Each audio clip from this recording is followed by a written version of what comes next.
guys! Welcome back sa aking YouTube channel.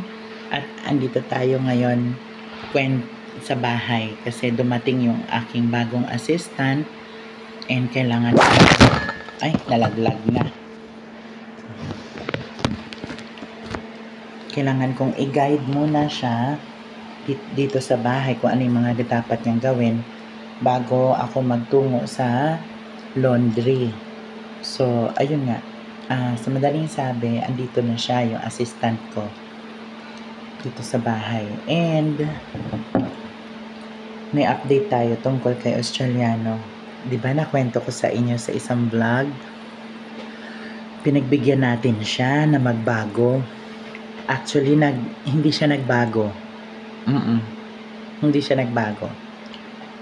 Nakaugalian na niya na may konting katanungan lang ako sa kanya, tapos miniscall ko siya. Siguro ayaw magpa-istorbo kasi may kausap na iba, kaya blinak na naman ako. Kaya sabi ko tama na, pinagbigyan ko na basta pinatawad ko na siya. Konsensya na lang niya yon na sinira na naman niya yung tiwala ko sa kanya dahil pinatawad ko na siya, pero okay lang din. Konsensya na lang niya ang uusig sa kanya. Ganun. Hi guys! Welcome back sa aking channel. At ayan, hindi na ako nagpatumpik-tumpik pa. Yan, yung update na pinagbigyan natin yung AFAM na yon, pero hindi siya nakipag-cooperate. Oo, kumbaga ang daming kaibigan ko ang nagsabi, kung hindi madadala sa mabuting usapan, baka naman friend, ugali na niya yan. Kasi kung hindi niya yan pag-uugali, pwede pa yang makoreksyon, pwede pang madaan sa hilot, pwede pang madaan sa mabuting usapan. Yun ang sabi ng aking mga kaibigan. Pero syempre, ako na mismo nakakakilala sa kanya, sinabi ko, feeling ko rin ugali na niya yan, kasi kung hindi niya yan pag-uugali gaya ng sinasabi niya, edi sana nakukoreksyon niya yan, kasi hindi maganda sa isang relasyon na yung imbis na ayusin ninyo ang problema at pag-usapan, nang bablock yung isa. Dapat hindi ganon. Dapat hindi pinapabayaan na hindi mapag-usapan ng isang problema na hindi nasusolba. Kasi at the end of the day, ikaw rin ang uusigin ng konsensya mo, yung sa loob mo, yung guilt mo or yung pagiging guilty. Yan yun, na hindi ka nakapag-ayos. Ngayon sa akin banda naman, sa side ko naman, napatawad ko na siya. Konsensya na lang niya yon kung blinak niya ako. At kung ano man ang maramdaman niya, na sinasabi niya na parati daw niya ako nakikita sa lahat ng gagawin niya, konsensya na lang niya kung nagsisisi siya. Dahil ako ngayon, suko na ako. Hindi na ako magpapaano pa sa kanya, na kung manghingi siya ng tawad, sabihin ko, mangumpisal ka na lang. Yun ang sasabihin ko. Kung manghihingi ka pa ulit ng kapatawaran sa akin, na inulit mo na naman, mangumpisal ka ng diretso doon. Punta ka ng simbahan. Kasi sakit na yan. Hindi na yan yung, kumbaga, normal na gawain. Kasi inulit mo ulit So, sakit na yan, na kailangang lunasan. Matinding sakit. Diba? Yung parang pagnanakaw, matinding sakit din yun. Kagaya rin nung kanya na hindi na isinaalang-alang na kausapin mo na tayo, diba? Kaya ako nalulungkot kasi kawawa siya. Dahil ako, may ka-steady akong kausap, si AFAM na taga USA. At hindi ko pa kakawalan yun. Kasi yun yung taong legit. si Afam USA. Kumpara dito kay Australianong Afam na hindi ko masabi na may sapak pero parang gano'n na nga. 'Di ba? Yung parang Diyos ko. Good luck na lang sa magiging jowa nun. Baka maaning-aning din. Kasi imbis na pag-usapan ng problema ng bablock, saan ka nakakita ng taong gano'n?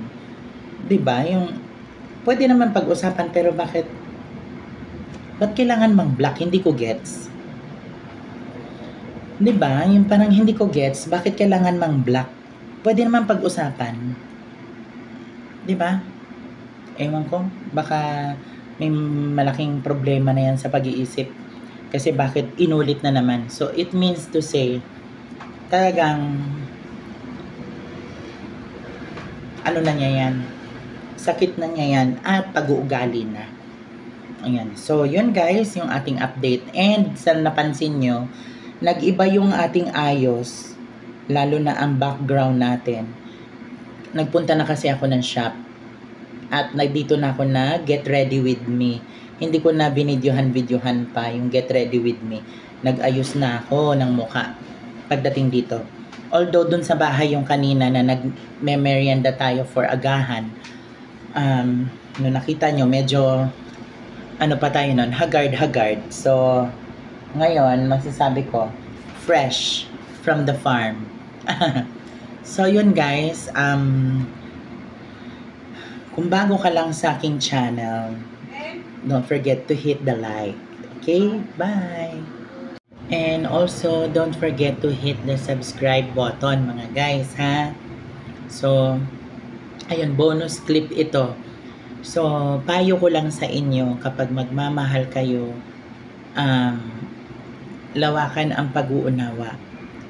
At matutong magpatawad. Kasi ako ganun eh, yung kahit tinarantado na ako, yung kahit ginago na ako, ang ginawa ko talaga, nagpatawad talaga ako. Kasi mahirap makamove on na hindi ikaw nakakapagpatawad sa taong gumawa ng kasalanan sa'yo. Maigi na yung habang ginagawan ka ng kasalanan, sinabihan mo na siya na pinapatawad kita kung ano man yung ginawa mo sa akin. Ganon. At least, hindi ikaw yung mahihirapan mag-move on. 'Di ba? Kaya maganda pa rin talaga yung nakapagpatawad tayo para yung pag-usad natin sa buhay madali at mabilis. Yung maganda rin ang daloy at ang pasok ng swerte. Kasi 'di ba, yung parang kung may ginambala ka, ganyan, tinapakan kang tao, 'di ba? Mahirap. Kaya dapat talagang nakakapagpatawad tayo. So yun guys, thank you for watching. Ito na talaga. Ito na. Don't forget to hit the like button kung gusto nyo. And kung gusto nyo i-share, sige. Excuse me. And also, don't forget to press the notification bell para updated sa mga darating na videos natin. Okay? So, hanggang sa muli, ayan o, sino ka dyan? Fresh na ng mukha natin.